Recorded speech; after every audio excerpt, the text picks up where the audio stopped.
Começa agora o Jornal da Cultura com William Correia. Boa noite. Pesquisa inédita revela que crianças e adolescentes temem ser vítimas de assaltos na cidade de São Paulo. E veja também nesta edição.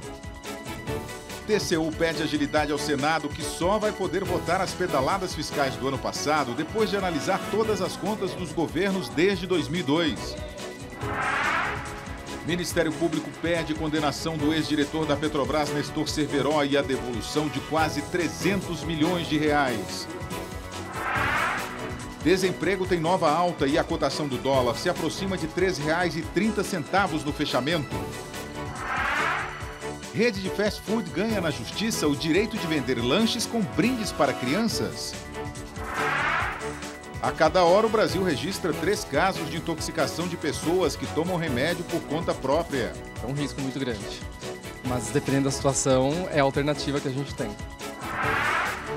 Barack Obama inicia amanhã a visita ao Quênia, país africano onde o pai dele nasceu. Hospitais em várias partes do mundo aderem à terapia do riso para melhorar a confiança do paciente.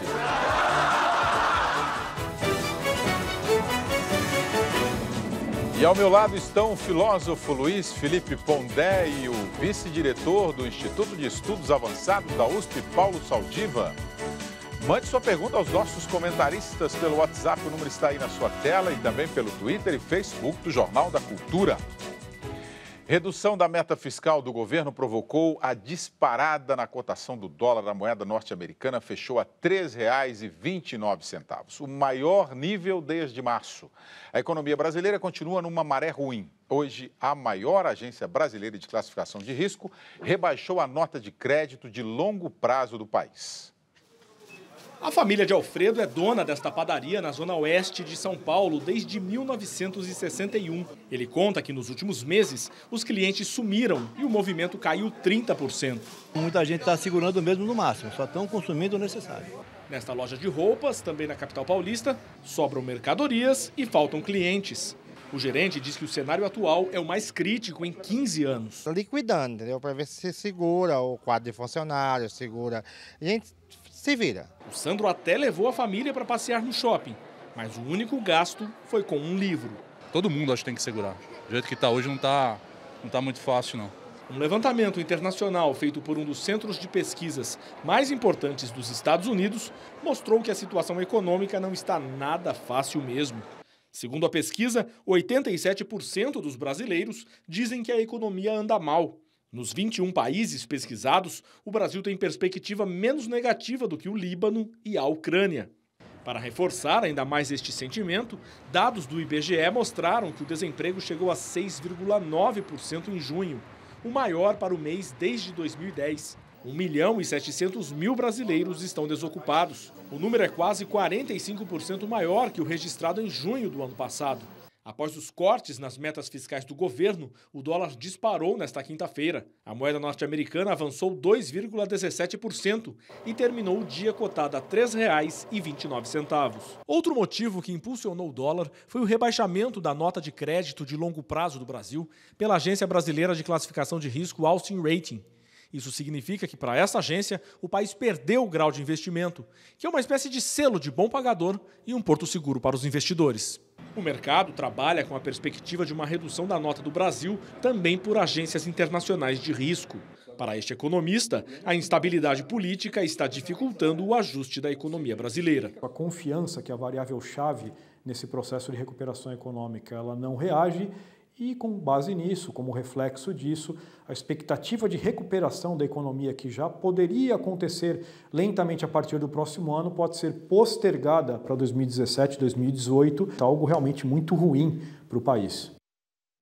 Doutor Paulo Saldiva, boa noite. Boa noite. O ministro Joaquim Levy disse hoje que o país parou de piorar, né? Dizia ele no ponto de vista estrutural. Já pensou se não tivesse parado? Pois é, eu estou fora da minha zona de conforto, né? Eu vou falar como um indivíduo que está com medo pessoal de investir, de comprar coisas. E esse é o grande problema, a gente não tem confiança no que vai acontecer. E o que é pior, nós não temos confiança em quem está querendo arrumar isso. E o cenário político desse conflito permanente entre poderes, não é uma crise institucional, mas uma crise política, também não ajuda.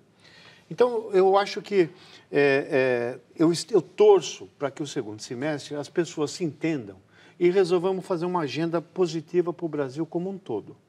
Porque do jeito que está, quem vai pagar a conta, sabe quem é, William?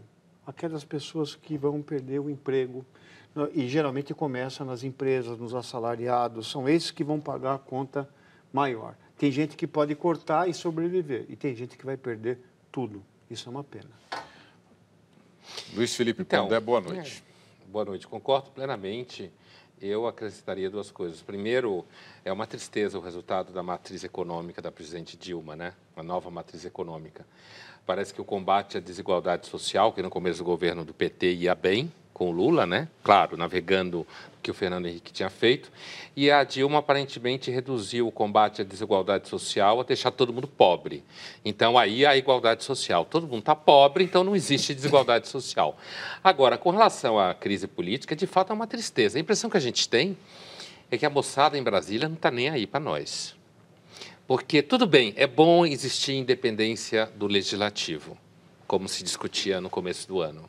É bom você não ter um legislativo submetido ao executivo. Mas o que a gente está assistindo hoje, a impressão que dá, é uma paralisia do governo, certo? No sentido de que você esvazia a presidente, mas esvazia aparentemente para humilhar, para fazer com que ela fique totalmente sem poder, mas a resolução, a administração do país parou. Então, isso que o Saldiva falava, quer dizer, quem vai pagar a conta são os cidadãos, e os políticos em Brasília parece que não estão nem aí. Eu tenho essa impressão. Porque para eles não acontece nada. Estão nem aí, eles ficam batendo boca entre eles, um chutando a bola para o outro, um acusando ao outro, certo? Todo mundo meio suspeito e a gente dançando. Com eles não acontece nada, né? Então vamos lá, olha o ambiente que está se formando no país, dá para a gente perceber pelos twitters, pelas mensagens, pelo Facebook que chegam aqui no Jornal da Cultura. A Sônia Ronrick, agenda positiva para o Brasil, sim. Gabriel P, primeiro deveriam abaixar mais os preços, segundo deveria ter uma agenda positiva, a mídia deveria ter uma agenda positiva, mais otimista e não inflar pessimismo nas pessoas. Esse ambiente deveria, como o Pondé está falando, ocorrer também em Brasília. Você não acha, Saldiva, que é hora de todos se encontrarem lá ou pensarem num caminho comum para esse país que está ladeira abaixo? Posso falar com o médico? Nós temos um paciente doente na UTI. Você imaginou se o nefrologista briga com o pneumologista, o cardiologista, aí um faz picuinha para o outro? O que vai acontecer? Não vai dar nada. O que está faltando é uma agenda, que a agenda pessoal ou de grupos políticos, eu não sei se é possível fazer isso. Eu espero que exista uma luz divina que ilumine a mente dos nossos congressistas e dos nossos políticos, para que você fale assim, olha, o problema é salvar o Brasil, depois nós vamos discutir. Eu não acredito, pessoalmente, no altruísmo desses senhores e dessas pessoas, mas é o que deveria acontecer. Hoje, cada um fica um cachorro fazendo xixi no poste do outro e, no fundo, a gente está marcando territorialidade. Quem pode mais? Quem está perdendo... É que nem a gente vê, por exemplo, né? A gente estava vendo o ministro Quioro falar que frequenta o SUS. Eu também frequento o SUS, mas o SUS que eu vou não é o SUS da maior parte das pessoas. Na hora que eu entrar no HC, eu vou ser tratado como professor. Então, eu acho que existe um grupo que pode se defender a partir do dinheiro que tenha, das suas relações pessoais, e um grupo que não pode. Quem vai pagar a conta, enquanto esses senhores não entrarem no entendimento e fazer uma agenda positiva para o Brasil, vai ser quem menos pode. E é a mesma coisa que você está tratando um paciente grave, que é o caso do Brasil, nós estamos com um problema seríssimo econômico, e a gente não consegue decidir que tipo de ajuste econômico nós vamos colocar. Portanto, quem tem dinheiro não vai pôr dinheiro onde você não sabe o que vai acontecer. E nós vamos ter o dólar aumentando e gente perdendo emprego. Professor Luiz, aqui pelo Twitter, Saldiva, palavras suas, não temos confiança em quem está querendo consertar. Em quem devemos confiar, então? Eugênio Farias, será que existe uma luz no fim do túnel para a economia, Pondé? Olha, eu não tenho dúvida. Eu não acho que a gente vai ficar nesse buraco todos os anos pela frente. Eu me refiro 3, 4 anos. Não acho que a gente vai ficar nesse buraco. O Brasil é um país que vinha andando, teve erros na organização, não se investiu em infraestrutura, a gente nunca investiu em educação decentemente e tal.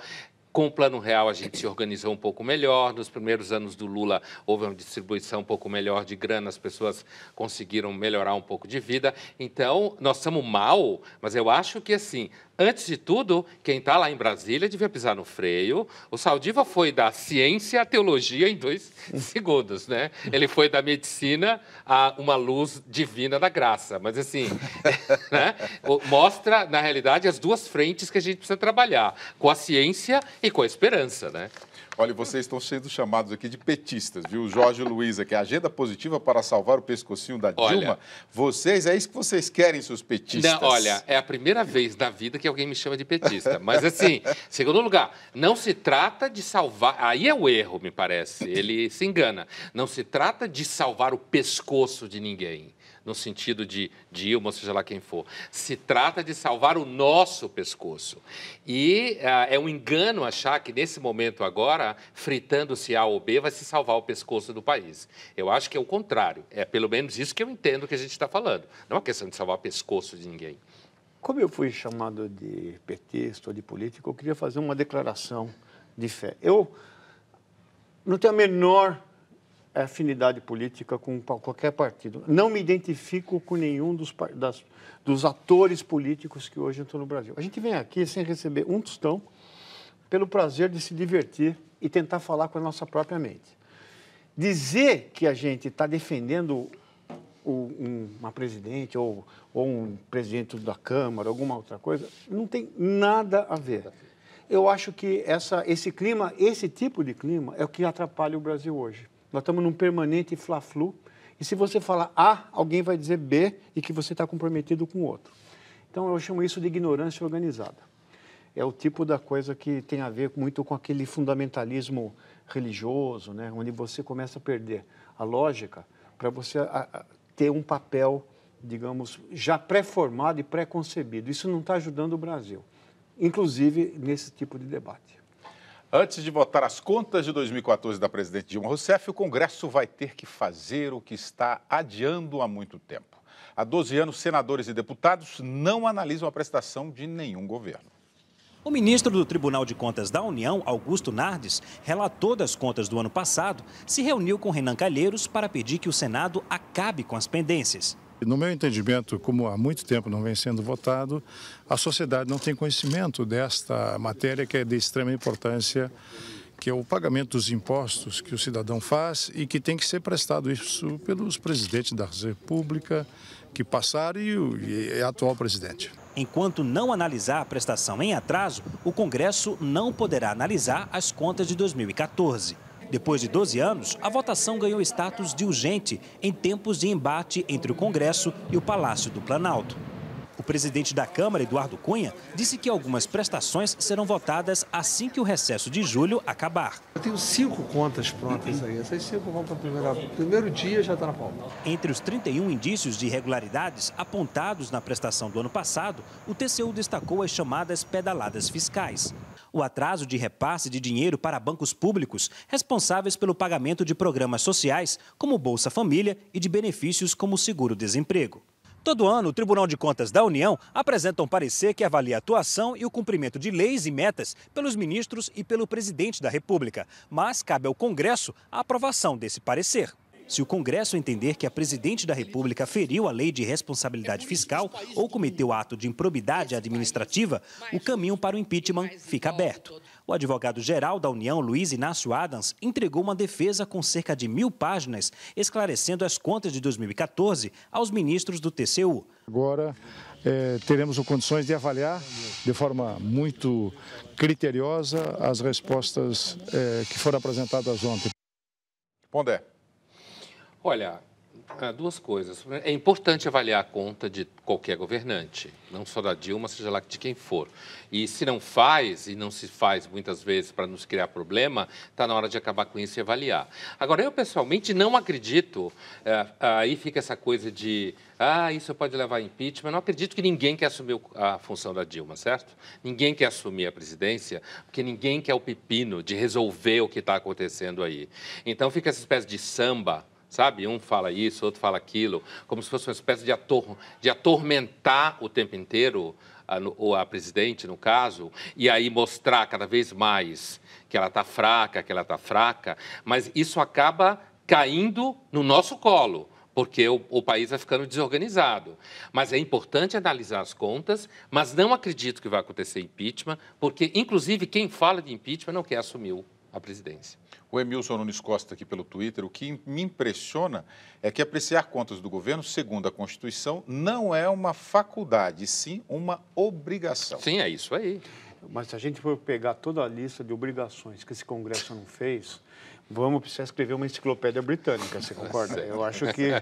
Então, hoje não ocupa espaço, é tudo virtual. É tudo virtual, mas vai ter que fazer, tem que ser caprichoso, tem que ter paciência para escrever tudo. Tem que se explicar para a nova geração o que é a enciclopédia britânica. Putz, isso é o conflito de gerações. Então, que dá trazer um velho para dentro desse programa.